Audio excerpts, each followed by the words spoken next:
Okay, so here we are I always am losing track now. We're all the way up to, I think, episode 5 of Boston Faith and Justice, Let's Talk Faith and Justice podcast. And we're really excited to have a friend with us today. I'm going to kind of let her introduce herself, and we'll kind of spend the whole episode talking about why she's here and why we're so excited to have her here. But she's someone I was trying to remember when we met. I think it was at the Sojourners Conference, right? You were presenting. Yeah, over 3 years ago. Yes. Yeah, it was pre-pandemic. And I was just so impressed with what she had to share and the way she weaved faith into what she was doing and had this just broader vision and picture. And also just brought the facts, the math facts. I mean, not math, I guess it's finances. You'll see when we talk about it, but not having a math or finance brain, I was just doubly impressed by you. Just let me reveal that. Anyway, so welcome. And can you just introduce yourself? And we'd love for you to introduce yourself by way of sharing what posters you had on your wall as a kid and why. Sure. Well, thank you so much for having me. And I'm just really glad to be continuing to engage with Boston Faith and Justice Network. The work you do is really important in our community, and really happy to kind of continue to have this bridge with your organization and mine and the work I do. I am Aliana Pineiro. I'm the Impact Director at Boston Impact Initiative. And I think I'll tell you a little bit more about Boston Impact Initiative in a few minutes. But first, so I do not know why, but I did not have posters on my walls as a child. My sister had New Kids on the Block, and then as we got older, various hip hop artists and stuff. But for some reason, I just was not a poster collector. But I think that, just things that I was into when I was little, I simultaneously, I did ballet, but also was really into early 90s hip hop and R&B groups.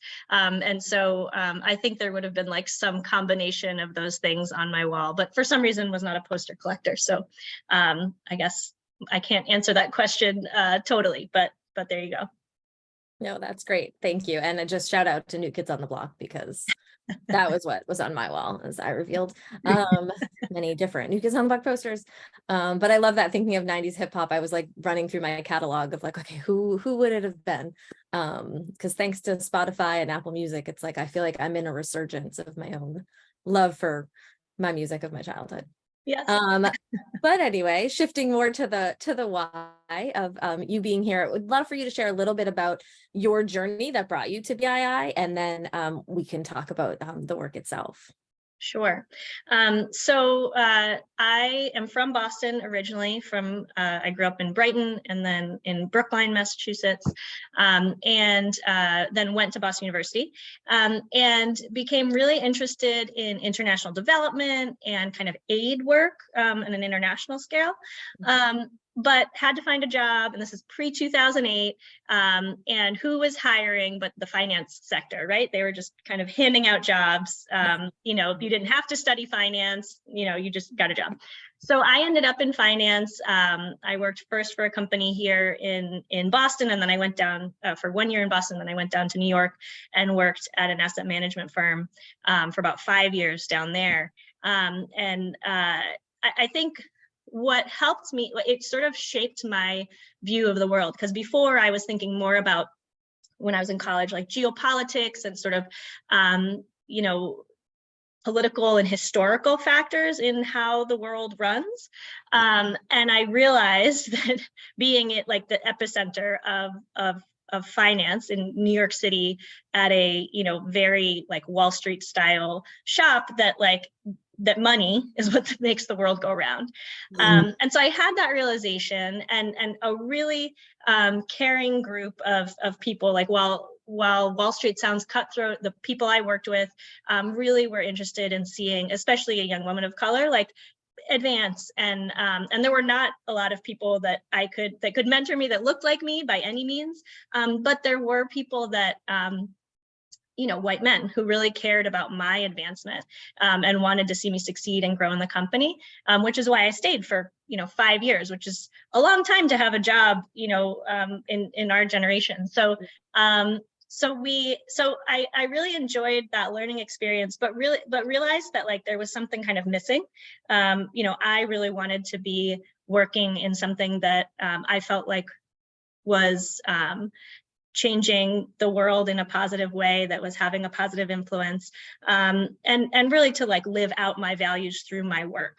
And so that is part of what made me go back to grad school. I attended the New School in New York City, went part-time, continued to work, and finally quit and got an internship. And the internship that I got was in I studied international development, essentially. So still going back to what I had been interested in, but really with a focus on more like social enterprise, how investments can encourage development, right? So this intersection of development, like community development and finance. And so I got an internship in Ecuador.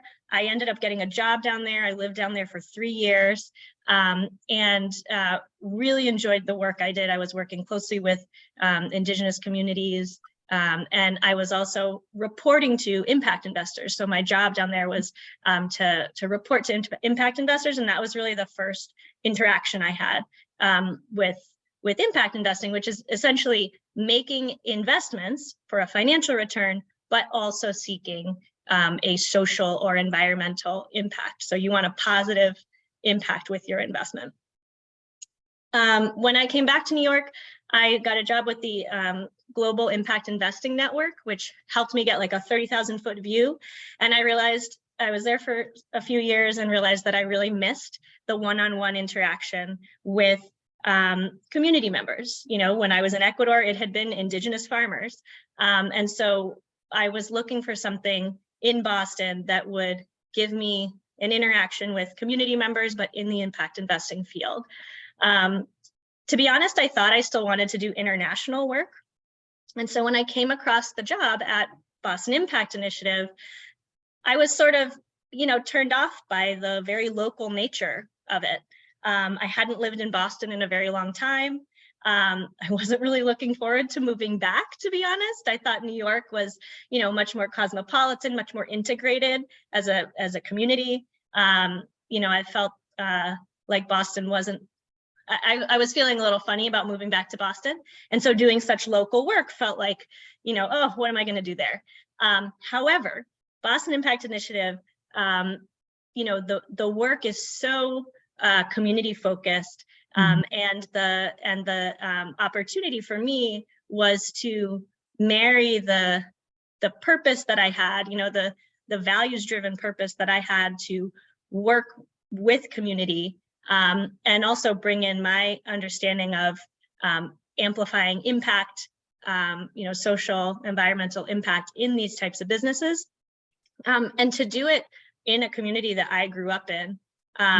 Actually turned out like I kind of came full circle, and I was like, oh my gosh, this is just the best opportunity I could be afforded. And so I've been at BII for the last 4 years as the impact director, and the relationships that I have with entrepreneurs of color, and just like that run the gamut, right from the bakery that is on Center Street in West Roxbury that I both go to, and we do business coaching calls with her, and have made an investment a while back, to the tech startups that are led by people of color and that are raising millions of dollars to fund their enterprises.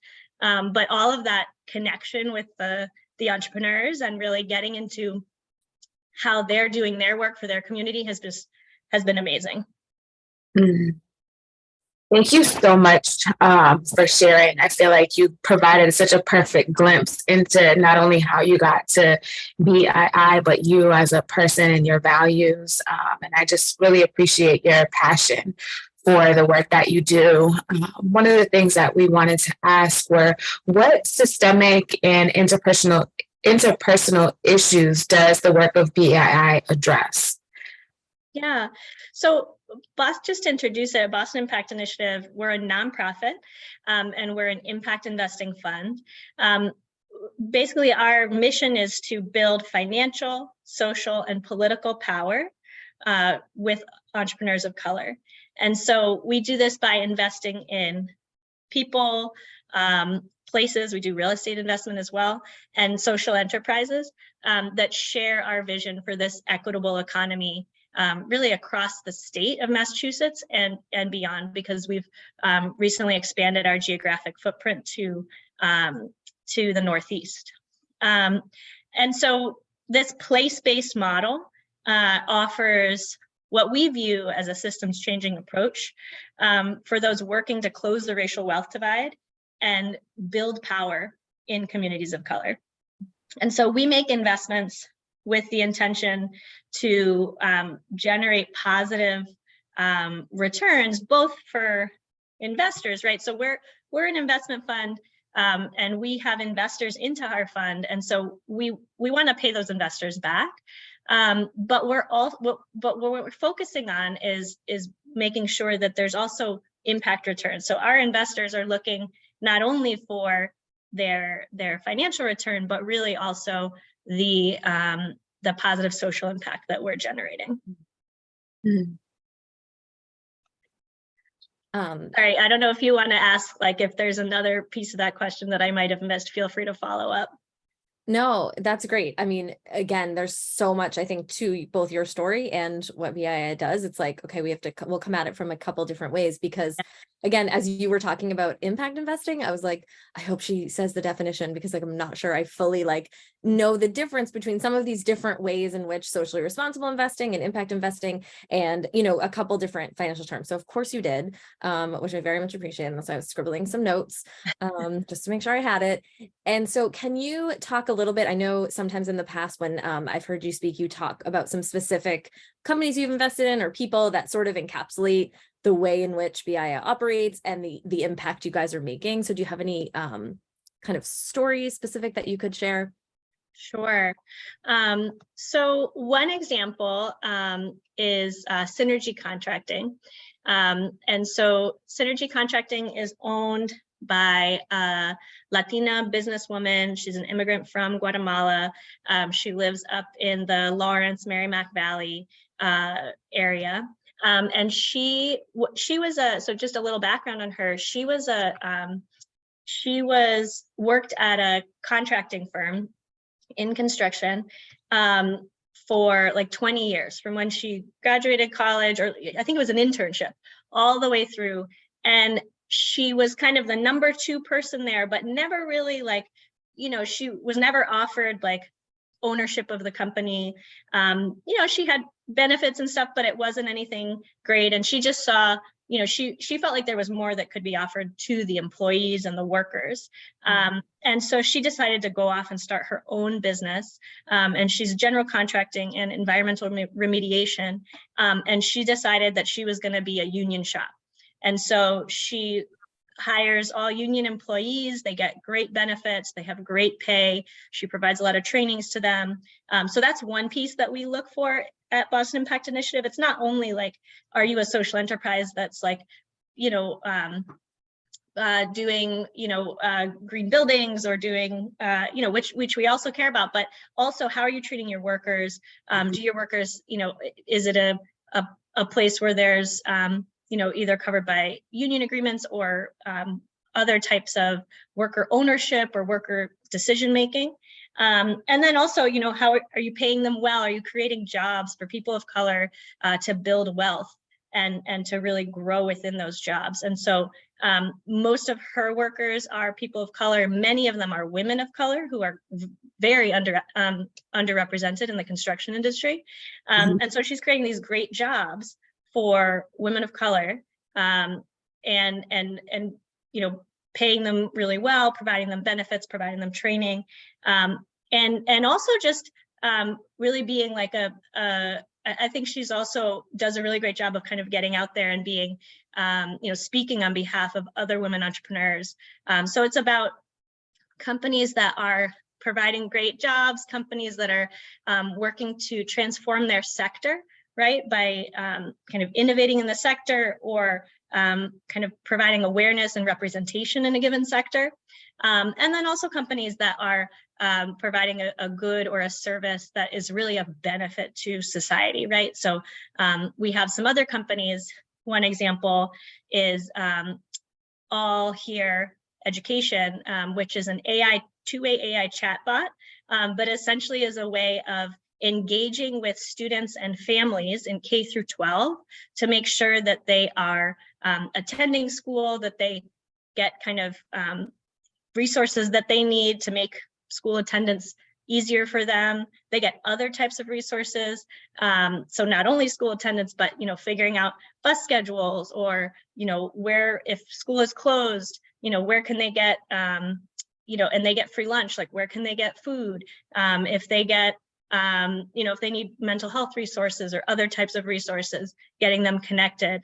And so that's been an amazing investment. And that's really, that product is really helping families both reduce absenteeism, for their students, but also just provide them with a lot of other resources.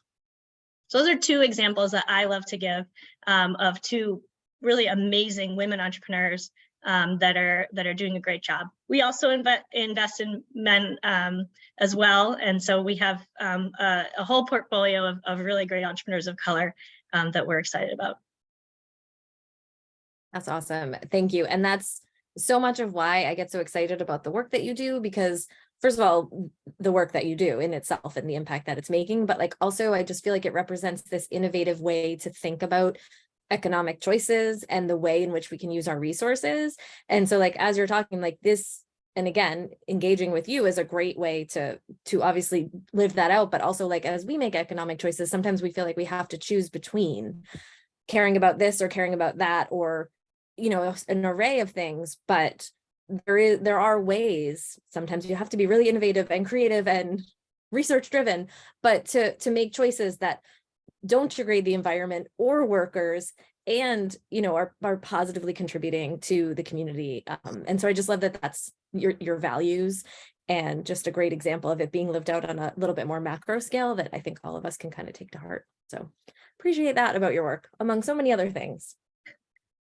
Thank you. Yeah, maybe I'll just say for that, that we are not philanthropy, right? So we make the investments that we make are mostly equity and debt. So we can make an investment into, an early stage startup that's focused on battery storage for energy, for solar or wind energy, right? So renewable energy.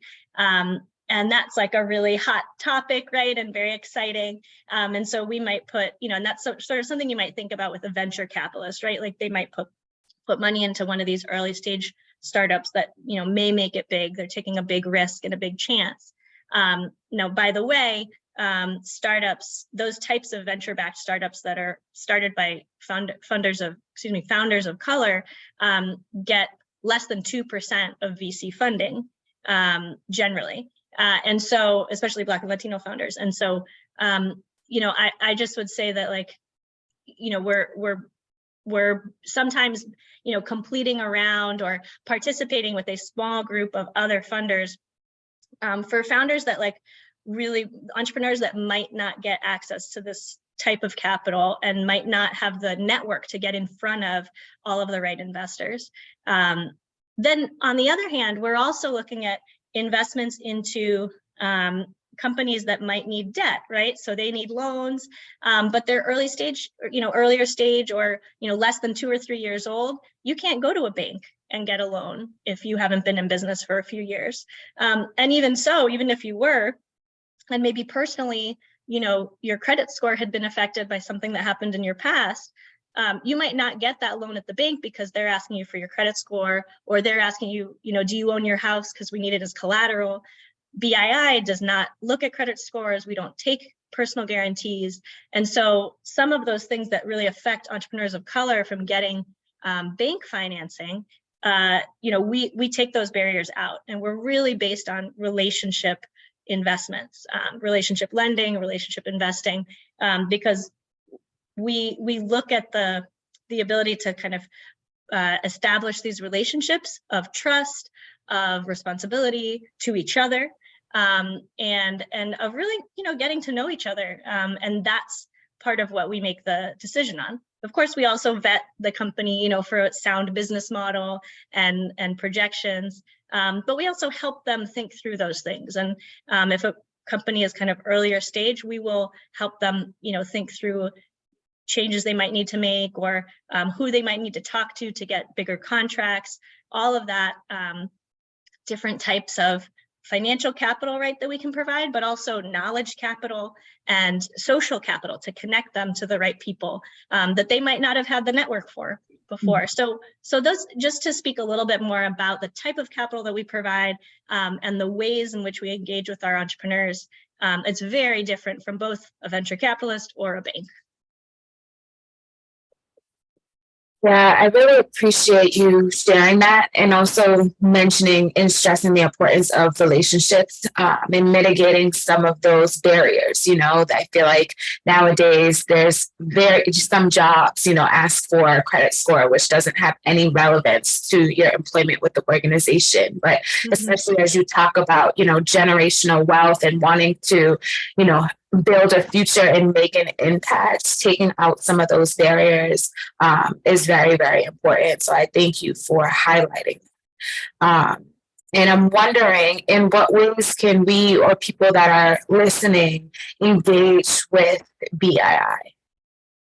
Yeah, so there's a few different ways. One is, so we recently launched our BII Fund 2. So we had run our first fund, we had a pilot fund from about 2013 to 2017. And the founders, Deborah Fries and Michael Fries, were kind of experimenting, like, can this work? Can we make all these different types of investments and get paid back, and at least, recover our initial capital? Can we not take credit scores? Does it work? And so they found, yeah, this has some legs. And so then they opened it up to other investors. In 2017, BII Fund 1 was launched, and we made about 50 investments. $7 million was invested. And now just recently in 2022, in October, we launched BII Fund 2. And that is a $20 million fund. And we are focused both on financing businesses owned by people of color and community owned and controlled real estate. So affordable real estate, both commercial and residential, with long-term affordability that also has an aspect of either community ownership, so people owning a piece and being able to get back, some investment, or being able to govern and make decisions, even if they're renting, making decisions about that real estate asset. And so that is the thesis for Fund 2. And one of the ways that we have thought about how the community can get involved, it's not just about, we'll go out and look for business owners who don't have access to capital and we'll give them access to capital. It's also about looking for community investors. So while most of the fund will be funded by accredited investors that have, generally wealthy individuals or institutions that have, access to wealth and can invest, those rates are going to be lower rates of investment. So they're looking, or of interest. So they're looking at, rates that are generally below market rate. But we have this slice of community investors, and we decided to make the fund structured so that those community investors would get a higher interest rate. So whenever have you been offered the opportunity to invest in an impact investing fund? Have you ever gotten the opportunity to invest in impact investing funds? So no. This is an opportunity, and it's also an opportunity to make more than your rich counterparts. So surprise. Love it. And so what we're doing is, we have these investment notes, and people can reach out to me. I would love to talk to community members, because really it's just anybody who lives in Massachusetts can invest, and the minimum is $1,000. So there is some barrier there, but it's not a large one.